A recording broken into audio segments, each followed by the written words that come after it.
It's December 1999.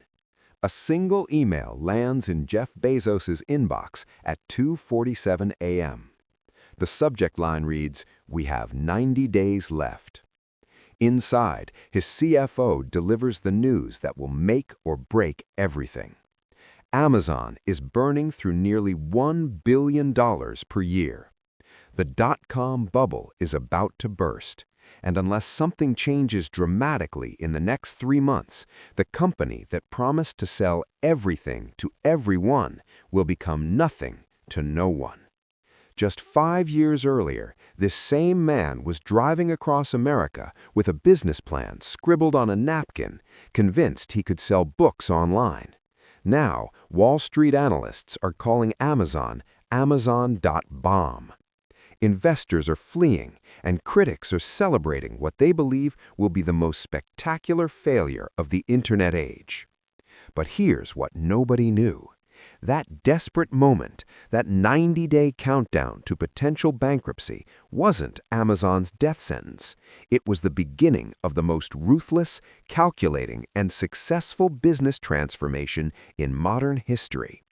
Because what happened next didn't just save Amazon, it changed everything about how you shop, how you watch TV, how the Internet works, and whether small businesses survive or die. This is the story they don't want you to know. The story of how a company that once only sold books now knows what you'll buy before you do, decides which businesses live or die, and has become so powerful that even the U.S. government is afraid to stop it. And by the end of this video, you'll discover the secret weapon that saved Amazon from bankruptcy. A weapon so powerful, so profitable, that it now generates more money than Amazon's entire retail business. But we're getting ahead of ourselves. Let's go back to where it all began. 1994. Jeff Bezos is 30 years old and has everything. Senior Vice President at D.E. Shaw, one of Wall Street's most prestigious hedge funds. A salary that most people only dream about. A corner office in Manhattan, security, prestige, the American dream, achieved. Then he reads a single statistic that changes everything. Web usage is growing at 2,300% per year. 2,300%. Most people would read that number and think, interesting. Jeff Bezos read that number and couldn't sleep for 3 days. Because his brain, that relentlessly analytical brain that got him to Wall Street, immediately started calculating the possibilities. He makes a list of 20 products he could sell online. Books rise to the top. Why? Because there are over 3 million books in print, but even the largest physical bookstore can only stock 150,000. The Internet could offer unlimited selection. But here's the part that reveals everything about who Jeff Bezos really is. His boss tries to talk him out of it. His parents, who have never used the Internet, still give him $300,000 of their retirement savings. His wife, Mackenzie, agrees to pack up their life and drive cross-country to Seattle while Jeff writes the business plan in the passenger seat. People call it brave, but here's the truth. It wasn't bravery. It was calculation. Bezos later revealed he used something called the regret minimization framework. He imagined himself at 80 years old looking back on his life. Would he regret leaving a secure job to chase an Internet dream? Maybe. Would he regret not doing it and watching someone else build the everything store? Absolutely. July 16, 1995. Amazon.com goes live from a garage in Bellevue, Washington. The website is primitive, no algorithms, no recommendations, just a simple search function and a catalog of books. Bezos and his small team pack orders on their hands and knees because they can't afford packing tables.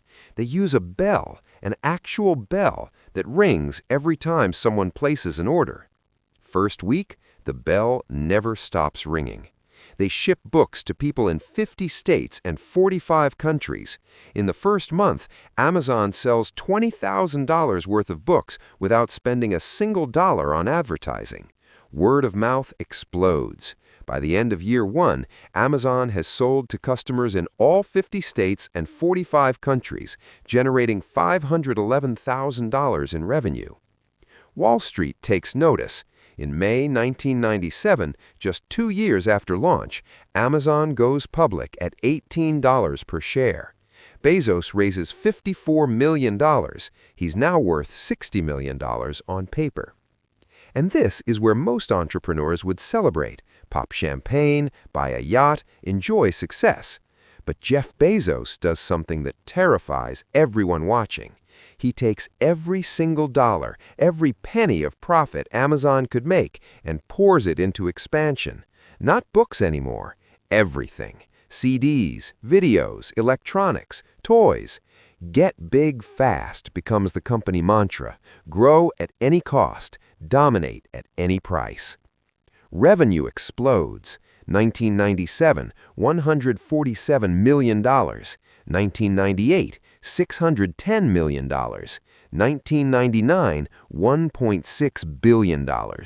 But here's what the headlines don't tell you. Amazon isn't making any money. In fact, they're losing more money every single quarter, intentionally. Critics savage them. Barron's publishes a cover story titled Amazon Bomb. Lehman Brothers releases a report predicting Amazon will run out of cash in 18 months. CNBC runs segments asking, "Is Amazon a scam?" And then the email arrives. December 1999. We have 90 days left. The dot-com bubble is bursting. Every day, another internet company announces bankruptcy. Pets.com, Webvan, eToys. Companies that were worth billions are now worth nothing. The market that made Amazon possible is destroying it. Amazon's stock price collapses from $113 to $6. The company's burning through nearly $1 billion per year. And the cash runway, the amount of time before Amazon literally runs out of money, is down to 90 days.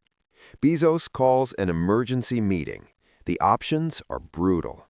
Option 1, lay off thousands of employees, cut costs to the bone, become small again, survive but abandon the vision. Option 2, sell the company. Yahoo offers $6 billion. It's tempting. It would make everyone rich, but it would mean admitting defeat. Option 3, the impossible option. Find a way to become profitable without sacrificing growth. And this is the moment, this exact moment of maximum pressure when Jeff Bezos reveals something about himself that explains everything that comes after. He doesn't panic. He doesn't take the easy exit. Instead, he does something remarkable. He writes a letter, not to investors, not to employees, to customers. The 2000 annual letter to shareholders becomes legendary in business circles. In it, Bezos makes a prediction that sounds insane. This is day one. We're still in the early stages of learning how to bring a new customer experience to life. Day one. While the company is 90 days from bankruptcy, Bezos calls it day one. But he backs it up with action, ruthless action. First, he negotiates with suppliers, strong-arming them into better terms. Give us 90-day payment windows or we'll find someone else. Amazon is dying, but he negotiates like he's winning. Second, he cuts every expense that doesn't directly serve customers. Lavish offices? Gone. Corporate perks? Eliminated. He famously creates desks out of old doors and 4x4s, making them a symbol of frugality. Third, he implements something called the flywheel. Lower prices bring more customers. More customers attract more sellers. More sellers mean more selection. More selection brings more customers. The cycle feeds itself. It works, barely. By Q4 2001, Amazon reports its first profitable quarter. $5 million profit on $1 billion in sales. The stock stabilizes, the company survives. But survival isn't enough for Jeff Bezos, because during those desperate 90 days, he discovered something that would make Amazon unstoppable. And it had nothing to do with selling products. Here's what most people don't know about Amazon. The boxes showing up at your door, that's not where the real money is. The real money is invisible. In the early 2000s, Amazon faced a technical problem. Every holiday season, they'd build massive computing infrastructure to handle Black Friday and Christmas traffic. Then, for the rest of the year, 90% of that computing power sat idle, wasting money. A normal company would accept this as a cost of business. But in 2003, Jeff Bezos has a different idea. What if Amazon rented out that extra computing power to other companies? What if, instead of other businesses building their own server rooms, they just used Amazon's? His technical team thinks he's crazy. We're a retail company, not a tech company, they argue. Bezos disagrees. We're a customer obsession company that happens to sell things. In 2006, Amazon quietly launches Amazon Web Services, AWS. At first, nobody pays attention. It's just a side project, a way to make a few extra dollars renting server space to startups. But then something remarkable happens. Companies start realizing they can build entire businesses without buying a single server. No massive upfront costs, no IT departments. Just pay Amazon for what you use. Startups like Netflix, Airbnb, and Spotify build their entire infrastructure on AWS. NASA uses it. The CIA signs a $600 million contract. Even Amazon's competitors, companies trying to beat Amazon in retail, are paying Amazon to host their websites. It's brilliant. It's ruthless. It's the ultimate competitive advantage. By 2015, AWS generates $7.9 billion in revenue and $1.9 billion in operating income. That's more profit than Amazon's entire North American retail operation. Today, AWS makes up only 16% of Amazon's revenue, but generates over 70% of the company's operating profit. It's valued at over $500 billion as a standalone business, more than Walmart, Target, and Costco combined. Think about that. The cloud computing side project is now more valuable than the world's largest retailers. But AWS isn't Amazon's only secret weapon. While everyone focuses on the shopping website, Amazon quietly builds an empire of interconnected businesses. Amazon Prime, launched in 2005, pays $79 per year for free 2-day shipping. Analysts call it financial suicide. How can free shipping be profitable? But Bezos knows the truth. Prime members spend twice as much as non-Prime members. Today, over 200 million people pay $139 per year for Prime. That's $27 billion in subscription revenue before a single product is sold. Amazon Marketplace, launched in 2000, let other sellers list products on Amazon.com, take a 15% cut of every sale. Today, over 60% of items sold on Amazon come from third-party sellers. Amazon takes a cut without holding inventory or taking risk. Amazon Advertising. Companies pay Amazon to rank higher in search results. It's now a $30+ billion business, threatening Google and Facebook. Amazon Studios. Original TV shows and movies that keep Prime members subscribed. The Lord of the Rings series alone costs $1 billion, the most expensive TV show ever made. Whole Foods, acquired in 2017 for $13.7 billion. Physical grocery stores that serve as distribution centers for Amazon Fresh. Amazon Devices, Kindle, Echo, Fire TV. Devices sold at cost or at a loss to lock customers into the Amazon ecosystem. Each piece feeds the flywheel. Each business makes the others stronger. And at the center of it all sits the most powerful advantage of all: data. Amazon knows what you browse, what you buy, what you return, what you watch, what you read, and what you ask Alexa. They know what sells and what doesn't before anyone else, and they use that data in ways that should terrify their competition. Which brings us to the dark side of the empire. 2017. The headline breaks during trading hours.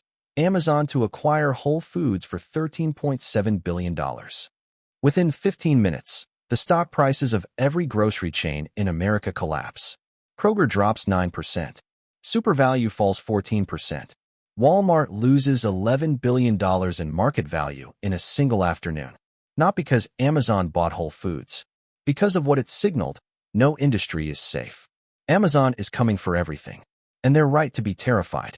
Over the past 2 decades, Amazon hasn't just competed with other businesses. It has systematically identified industries, studied them, infiltrated them, and crushed them. The retail apocalypse asterisk. Borders, the bookstore chain that once rejected the chance to buy Amazon in 2001. Bankrupt by 2011. Circuit City couldn't compete with Amazon's electronics selection and prices. Bankrupt by 2009. Toys R Us. Amazon became the largest toy seller in America. Toys R Us filed for bankruptcy in 2017. Sears, once America's largest retailer. Amazon's Everything store made Sears's Everything catalog obsolete. Bankrupt by 2018. Over 12,000 retail stores closed in 2020 alone. Economists call it the retail apocalypse. Business analysts call it inevitable. Small business owners call it survival. But here's where it gets controversial. The Amazon playbook, according to critics. Step 1. Watch what sells well on Amazon Marketplace. Collect data on successful third-party sellers.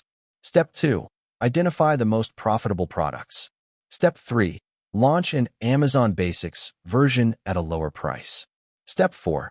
Feature your own product more prominently in search results. Step 5. The third-party seller who built the market? They're now competing with the platform itself. It's brilliant. It's legal. And according to a 2020 Wall Street Journal investigation, it might be more common than Amazon admits. One Amazon seller described it as building your business on someone else's land and then watching them build a house right on top of yours. Congressional hearings in 2020 put Jeff Bezos under oath. The question: does Amazon use third-party seller data to create competing products? Bezos' answer: we have a policy against using seller-specific data to aid our private label business. But I can't guarantee you that policy has never been violated. Critics say it's an admission. Amazon says it's transparency. The truth? It's power. Because that's what Amazon really sells. Not products. Power. The power to decide what you see when you search. The power to decide which businesses get access to customers. The power to decide what price is fair. 2020. Amazon controls 40% of all U.S. e-commerce. The next 9 competitors combined don't equal Amazon's market share.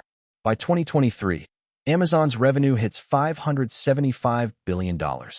That's more than the GDP of Sweden, Poland, or Belgium.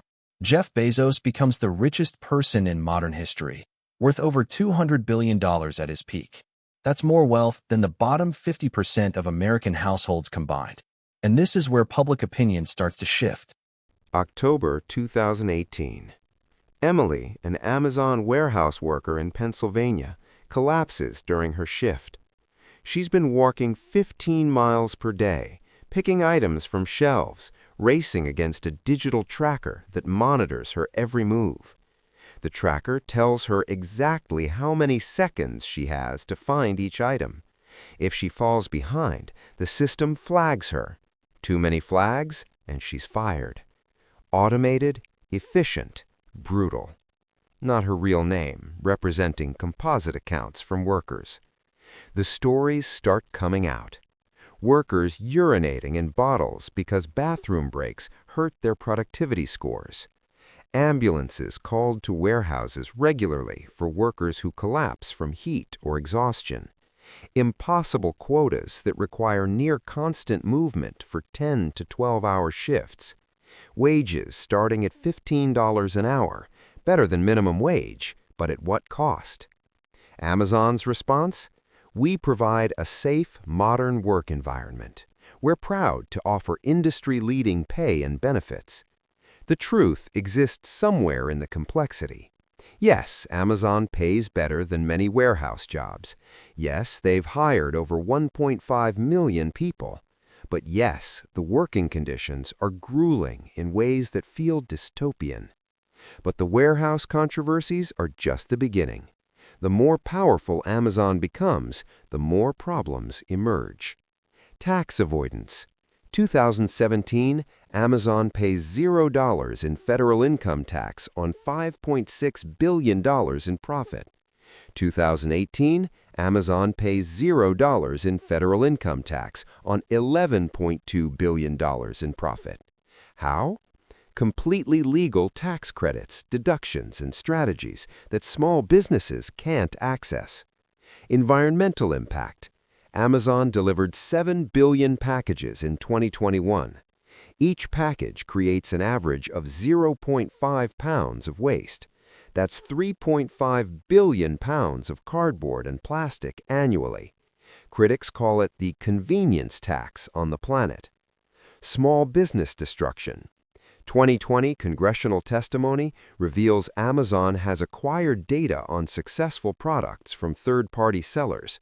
Small sellers claim Amazon copies their products, undercuts their prices, and buries them in search results. It's like being forced to compete in a boxing match where your opponent is also the referee, one seller testified. Union busting. 2021, Amazon warehouse workers in Bessemer, Alabama try to unionize. Amazon spends $4.3 million on anti-union consultants, puts up anti-union posters everywhere, sends text messages, holds mandatory meetings. The union vote fails. Labor organizers call it textbook intimidation. 2022, a warehouse in Staten Island successfully votes to unionize, Amazon's first union in the U.S. Jeff Bezos himself. By 2021, public perception of Bezos shifts. He's no longer seen as the scrappy innovator from a garage. He's the villain. The moment that crystallizes it, July 20, 2021. While Amazon warehouse workers fight for bathroom breaks, Jeff Bezos launches himself into space on his personal rocket ship, Blue Origin. He's in space for 11 minutes. The cost? An estimated $5.5 billion to develop the program. The internet explodes with criticism. Jeff Bezos spent billions going to space for 11 minutes while his workers pee in bottles. Bezos responds with a quote that will define how he's remembered. I want to thank every Amazon employee and every Amazon customer because you guys paid for all of this.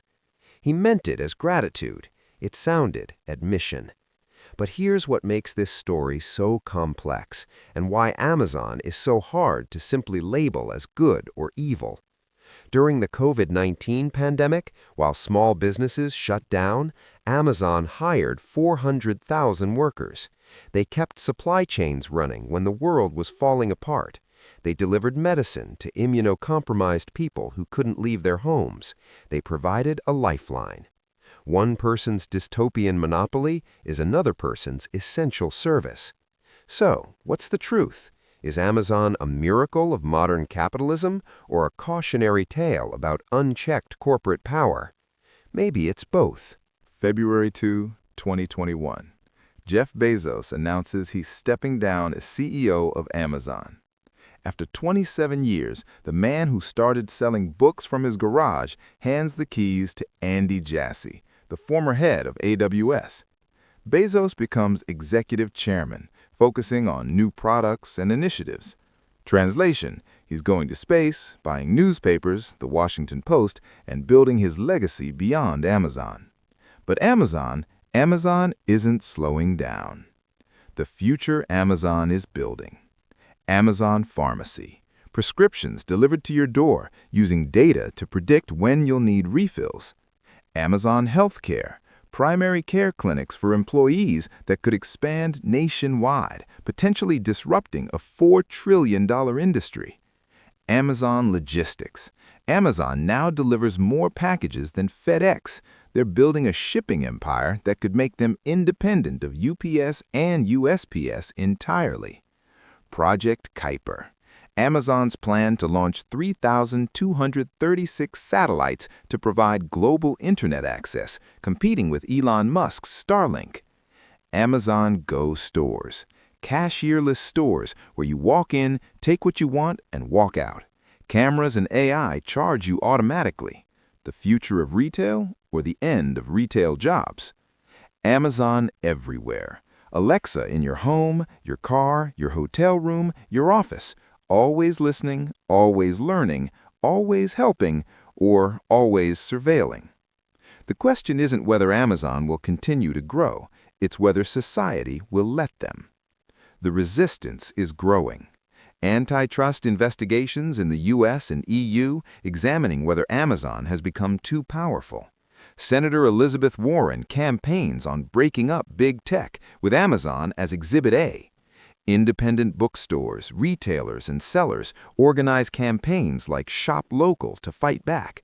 Labor movements push for unionization and better working conditions. But here's the uncomfortable truth. We're all complicit. Every time you click Buy Now with one click, you're voting for this future. Every time you ask Alexa for the weather, you're feeding the system. Every time you choose convenience over cost, speed over ethics, you're making a choice. And that's what makes Amazon's story so fascinating and so troubling. It's not a story about an evil corporation destroying the world. It's a story about what we value, what we're willing to sacrifice for convenience, what kind of world we're building, one click at a time. Jeff Bezos didn't force anyone to use Amazon. He just made it so easy, so fast, so cheap that the alternative feels like punishment. The numbers today: $1.7 trillion market capitalization as of 2024, over 300 million active customer accounts worldwide, 200 million Amazon Prime members globally. Amazon operates in 58+ countries, over 1.5 million employees worldwide, 175 fulfillment centers in North America alone, delivers over 20 million packages per day. From a garage to an empire in less than 30 years. From selling books to selling everything. From bankruptcy's edge to becoming one of the 5 most valuable companies in human history. So what's the lesson? Maybe it's this. The future doesn't happen to us. We build it. One decision at a time, one purchase at a time, one innovation at a time. Jeff Bezos understood something fundamental about human nature. We'll choose convenience almost every time. We'll trade privacy for personalization. We'll sacrifice the local for the optimal. Not because we're bad people, but because we're human. Amazon's success isn't about technology, it's about understanding what people truly want, even if they won't admit it. And that's more powerful than any algorithm. But Amazon's story is just one chapter in the larger story of how technology is reshaping our world. Next episode, we're going inside Microsoft, the company that Bill Gates built from a small Albuquerque office into a software empire that put a computer on every desk and in every home. The story of the antitrust battle that almost destroyed them, the amazing comeback that made them more valuable than Apple, and the AI arms race that could determine the next century. If you want to understand the forces shaping your life, you need to understand these companies, not the PR version, the real story. So here's what I need you to do. Hit that subscribe button because these stories take weeks of research, writing, and production, and your subscription tells YouTube to show this to more people who need to hear it. Drop a comment and tell me, do you think Amazon is a force for good or has it become too powerful? I read every single comment, and your perspective matters. And share this with someone who still thinks Amazon is just a website that sells stuff, because understanding how these empires were built is the first step to understanding the world we're living in. This has been the Amazon story, from a garage to an empire, from books to everything, from one man's dream to a force that shapes how billions of people live. The question is, what comes next? I'll see you in the next episode.